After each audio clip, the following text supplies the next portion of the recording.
Paman Lu. Tidak perlu sopan. Kepala sekte telah memberitahu kami, jika Paman Lu datang, langsung saja masuk ke aula, tidak perlu melapor. Xiao Fan, ikut aku masuk ke aula. Orang itu adalah murid pertama puncak bambu besar yang mengkhianati King Yun dan bergabung dengan sekte iblis belasan tahun yang lalu, Zhang Xiaofan. Seharusnya dia, menurut rumor di sekte, bencana King Yun kali ini pada akhirnya diselesaikan olehnya, dia memegang pedang kuno Zhu Xian dan membalikkan keadaan dengan mengalahkan sekte iblis. Sekarang kepala sekte meminta Paman Lu untuk membawanya, sepertinya ada masalah penting yang harus didiskusikan. Samar-samar terdengar bahwa orang ini menggabungkan teknik dari 3 aliran, Buddha, Tao, dan Iblis, dan tingkat kultivasinya hampir bisa disebut yang pertama pada masanya. Itu bagus sekali. Orang pertama dalam kultivasi saat itu kembali ke sekte kita, maka pemimpin jalan yang benar pasti tetaplah sekte King Yun kita. Tingkat kultivasi senior Zhang ini, sepertinya aku seumur hidup pun tidak akan bisa mencapainya. Salam kakak seperguruan kepala sekte. Adik seperguruan Lu. Tidak perlu sungkan, adik seperguruan Zhang, akhirnya kau datang. Kakak Xiao. Bencana King Yun kali ini, untungnya ada kau. Xiao Yi mewakili seluruh sekte King Yun berterima kasih kepada adik seperguruan Zhang. Tapi aku bukan lagi murid King Yun. Adik seperguruan Zhang. Kau dan aku pernah berada di sekte iblis. Pertarungan antara jalan yang benar dan sekte iblis sebenarnya adalah untuk bertahan hidup. Selama kita berdua memiliki semangat yang sama, mengapa harus peduli dengan perbedaan status kita saat ini? Terlebih lagi, aku tahu betul mengapa kau bergabung dengan sekte iblis. Meskipun sebelumnya kita saling berhadapan dengan pedang karena posisi yang berbeda. Tetapi persahabatan kita di King Yun masih tetap ada. Xiao Fan berterima kasih atas kebaikan kakak Xiao saat itu. Tetapi hari itu, akulah yang melukai para kakak seperguruan. Paman Wan juga karena aku. Yang sudah berlalu biarlah berlalu. Lagi pula Paman Wan, seharusnya yang paling memahamimu. Yang penting adalah kita hidup dengan baik, membangkitkan King Yun, itulah penghiburan terbesar.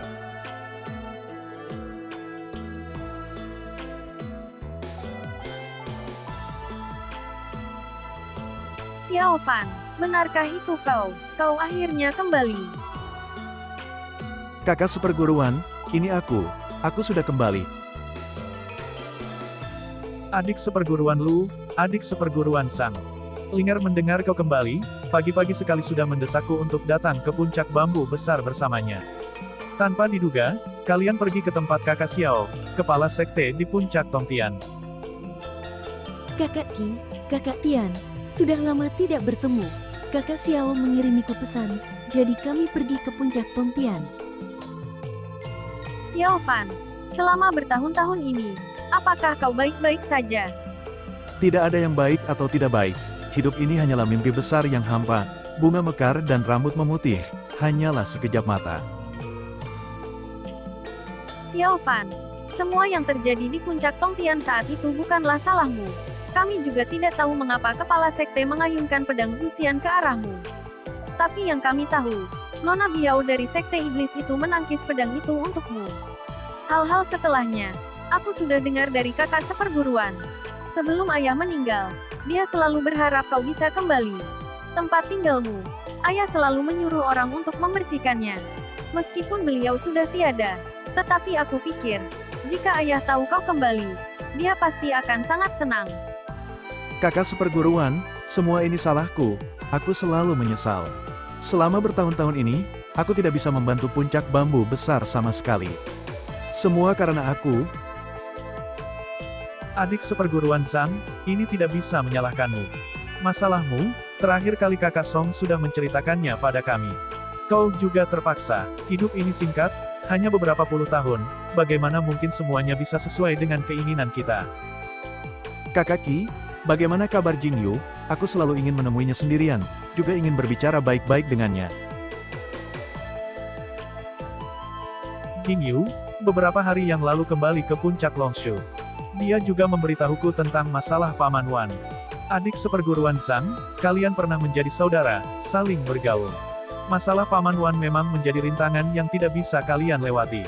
Tetapi aku percaya selama masih bisa bertemu di kehidupan ini, pasti ada kesempatan untuk memperbaikinya.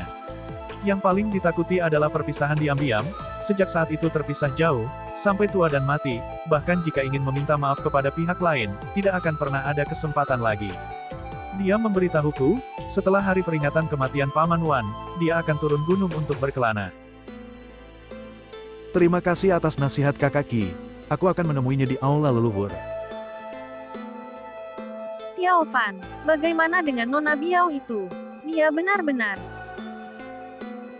Takdir manusia selalu bergerak ke arah yang telah ditentukan. Meskipun kau mengubah prosesnya, kau tidak bisa mengubah hasilnya. Aku lebih suka tidak pernah bertemu dengannya sejak awal, daripada harus berpisah hidup dan mati setelah bertemu. Mengingat seseorang, tetapi tidak akan pernah bisa bertemu lagi dengannya. Xiao Fan, jangan bersedih lagi. Mungkin takdir antara manusia memang sudah ditentukan. Ketika Tuhan ingin mengambilnya kembali, bahkan tidak akan menunggu sehari atau sekejap pun. Kau bisa kembali ke puncak bambu besar. Kami semua sangat senang.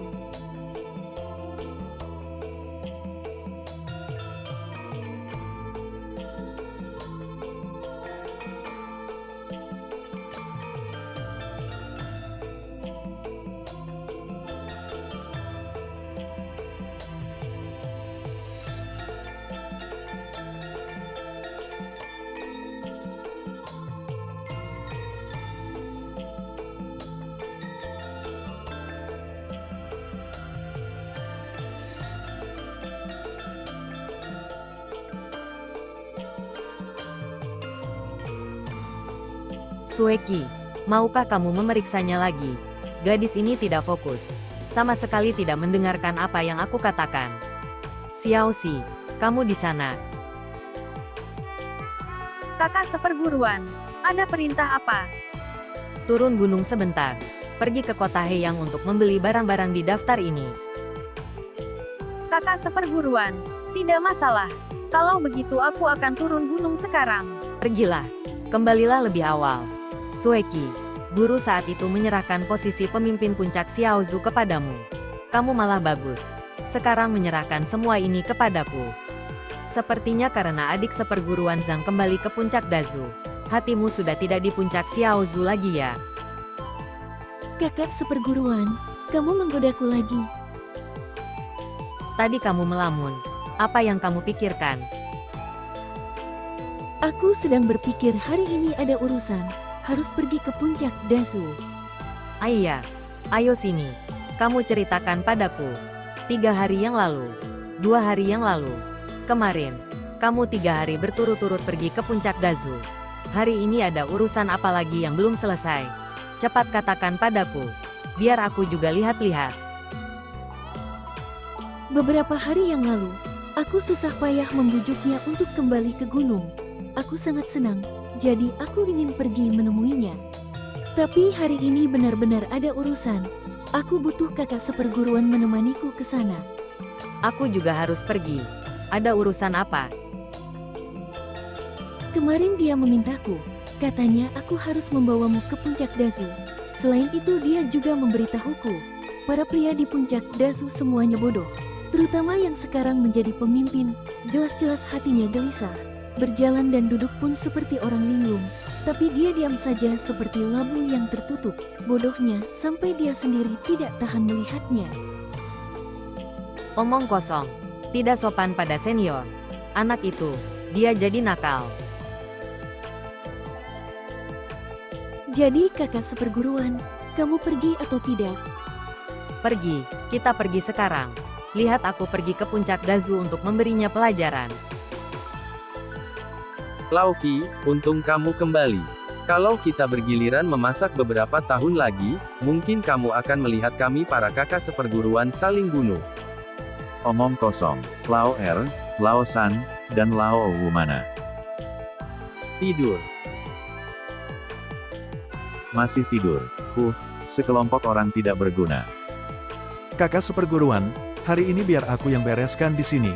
Kamu lebih baik cepat kembali ke aula Soujing untuk berjaga. Kalau dihitung-hitung, mereka seharusnya sudah mau datang.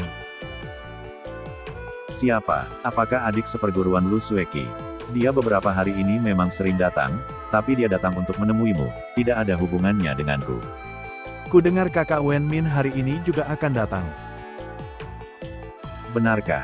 Dia, Wen Min baik-baik saja, kenapa datang ke puncak Dazu kita? Kemarin aku minta tolong Sueki untuk mengundangnya kemari. Katanya, kakak seperguruan ada urusan mencarinya. Sudahlah, waktunya sudah tidak pagi lagi, cepat pergi sana. Kakak seperguruan, bukan aku yang bilang.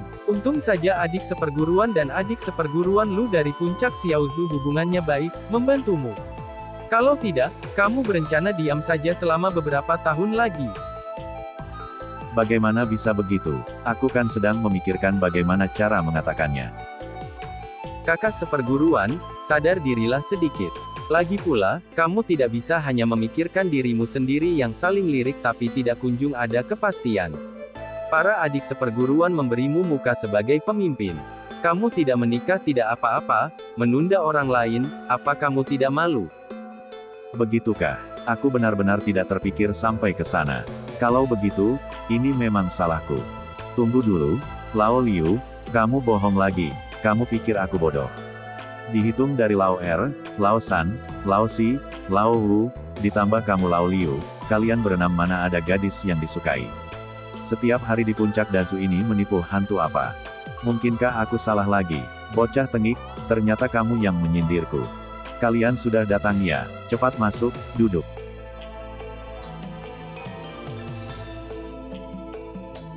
Punya mata sedikit dong. Sueki juga di sini. Aku yang lalai. Pemimpin, silakan. Kakak Song tidak perlu sungkan, kita sudah sangat akrab, tidak perlu formalitas seperti ini. Aku juga bilang begitu, adik seperguruan Lu bukan orang lain. Lagi pula, cepat atau lambat. Kata-katamu ini pintar sekali. Adik seperguruan kecilmu itu tidak sopan pada senior. Bercanda sampai ke kepalaku. Kenapa kamu tidak memberinya pelajaran? Kalau itu aku tidak bisa memberinya pelajaran. Kalau dia tidak senang, kita semua harus kelaparan. Hari ini, cuaca cerah dan sejuk. Sekte Qingyun menyambut kabar gembira. Pemimpin puncak Dazu, Tuan Song, dan Wen Min dari puncak Xiaozu, setelah bertahun-tahun bersama, akhirnya menjadi pasangan. Semuanya bertepuk tangan, sesama murid seperguruan menjadi saksi. Tuan Song, Wen Min, silakan maju selangkah. Tuan Song, sejak kau masuk puncak Dazu, kau rajin dan jujur. Dulu saat turun gunung berlatih bersama para adik seperguruan, kau berkali-kali melindungi Wen Min. Hari ini di hadapan semua orang di Sekte Qingyun, apakah kau bersedia menikahi Wen Min? Sejak saat itu, baik dalam suka maupun duka di dunia persilatan, atau dalam kehidupan sehari-hari, akan saling menjaga dan tidak akan pernah berpisah. Aku bersedia, kakak Xiao, para tetua. Wen Min dia lembut tapi hatinya teliti. Dulu aku selalu takut aku ceroboh tidak bisa menjaganya dengan baik. Mulai sekarang, aku Song Daren, akan melindunginya dengan nyawaku, tidak akan membiarkannya menderita sedikitpun. Dan tidak akan mengecewakan para tetua dari setiap puncak. Wen Min, kau di puncak Xiaozu terkenal pintar. Dulu saat Daren terluka untuk menyelamatkanmu, kau menjaganya di samping tempat tidurnya selama setengah bulan merebus obat. Hari ini, apakah kau bersedia menikah dengan Daren, bersamanya menjaga aturan Sekte Qingyun dan memikul tanggung jawab Sekte bersama? Aku bersedia. Baik, karena sudah ada janji sehati dan sumpah setia. Hari ini, aku atas nama Kepala Sekte Qingyun, merestui kalian menjadi suami istri. Mulai sekarang, kalian adalah penghubung antara puncak Dazu dan puncak Xiaozu. Juga harus ingat ajaran Sekte Qingyun tentang jalan yang benar. Suami istri saling membantu, bersama menjaga Sekte.